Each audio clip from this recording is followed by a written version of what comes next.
quel premier jalon voudriez-vous poser si vous êtes réélu? Parce que rien n'est acquis.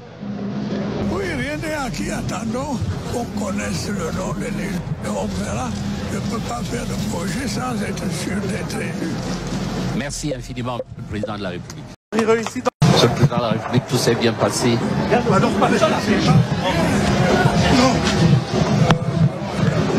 avait une certaine maturité. On n'a pas eu à déplorer des blessés ou des bagarres. C'est déjà quelque chose.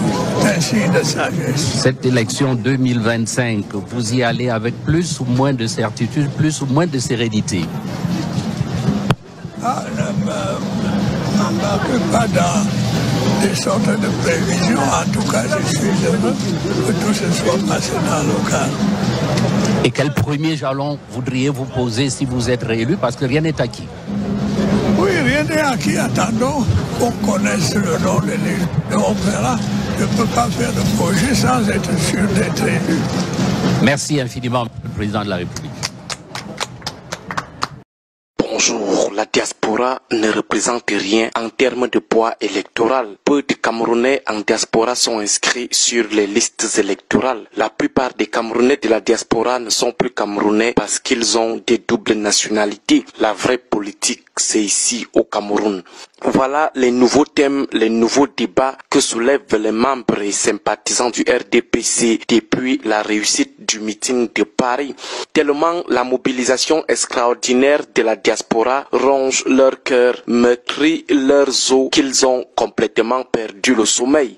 Ils se tordent de douleur et pour se libérer, il faut soulever un débat sur l'influence électorale ou politique de la diaspora. Ils ont mal. Pour reprendre une expression des enfants de nos quartiers, ils ont le goitre.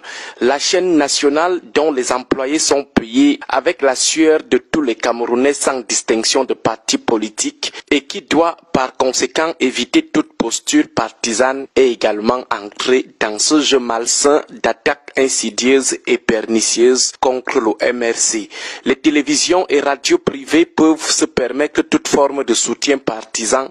C'est l'argent privé, ce sont des entreprises privées, mais les médias gouvernementaux qui vivent de l'argent public, de l'argent de tous les citoyens, quel que soit leur bord politique, doivent observer un minimum de neutralité.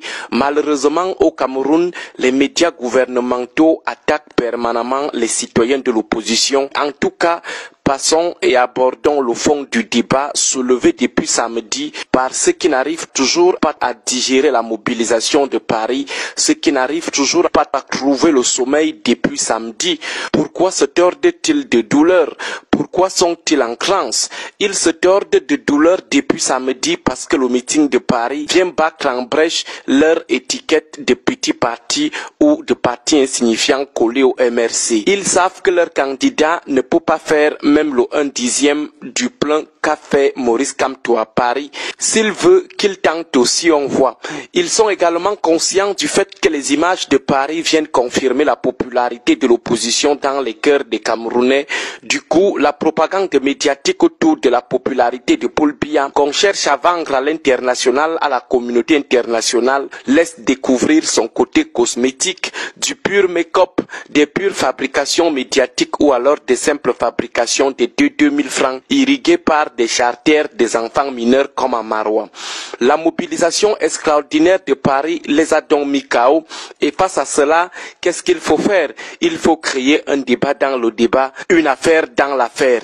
Ce n'est plus que le MRC est un petit parti qui ne peut pas mobiliser, ça devient que oui, il a mobilisé, mais ça ne sert à rien. C'est une mobilisation inutile. C'est ici au Cameroun que tout se joue. La mauvaise foi des personnes couvertes de honte, très confuses et malhonnêtes. D'ailleurs, si tous les Camerounais qui étaient à Paris ne sont pas inscrits, la faute reviendrait à qui? C'est vous qui les empêchez de s'inscrire. C'est vous qui avez rendu les inscriptions difficiles en exigeant des pièces qui ne figurent pas parmi les pièces exigées par le code électoral. Ce n'est pas vous qui avez décidé de commencer tardivement les inscriptions en diaspora. Ce n'est pas vous qui refusez de multiplier des postes d'identification en diaspora pour éviter les longs voyages à ces enfants. Ce n'est pas vous qui brillez par des absentéismes notoires à vos postes d'enrôlement et les CAM en diaspora. Ce n'est pas vous qui organisez des inscriptions en catimini pour enrôler seulement les rares Camerounais de la diaspora pro-régime. Ce n'est pas vous qui refusez de donner finalement la double nationalité à ces enfants. Finalement, à qui revient la faute? C'est vous qui empêchez ces enfants de s'inscrire massivement sur les listes électorales. C'est vous qui venez encore dire qu'ils ne sont pas inscrits au point d'être fiers de votre sale job. Vous vous réjouissez de votre sale coup. Nous n'avons cessé de dénoncer les barrières érigées par le renouveau pour réduire les inscriptions massives en diaspora. Et aujourd'hui, nos appréhensions sont confortées. Sachant qu'ils ne pouvaient jamais gagner en diaspora, sauf par fraude, ils ont mis sur pied une stratégie, empêcher les inscriptions massives en diaspora. La preuve, ils se réjouissent aujourd'hui du résultat et ils le font sans gêne, avec beaucoup de plaisir. Un ministre qui se réjouit de la faible inscription des Camerounais en diaspora, orchestrée par son régime. Un journaliste de la chaîne nationale qui est en extase devant les faibles taux d'inscription recherchés par les CAM en diaspora. Lui qui doit en principe expliquer en guise de dénonciation les causes de ces chiffres insuffisants. Mais ce qui nous désole davantage, c'est l'ignorance politique, l'analphabétisme politique, le niveau de culture politique extrêmement bas de certains agents du renouveau qui relativisent l'impact électoral d'une diaspora, même non inscrite sur une liste électorale. Comme suggérait une fois un universitaire à un journaliste, il faut lire. Il faut que les gens apprennent à lire. Lire pour comprendre. Lorsque quelqu'un se met à la télé, à la radio pour dire que la diaspora n'a jamais impacté une élection au niveau national, que le vrai combat c'est ici, on se demande s'il lui arrive parfois de jeter un coup d'œil, ne serait-ce que sur quelques paragraphes portant sur l'influence des diasporas ou sur la sociologie électorale. De toutes les façons, donnons-nous rendez-vous demain matin pour aider gratuitement ces Camerounais à comprendre finalement le poids des diasporas dans les élections locales. Bonne journée à vous tous. 93 FM.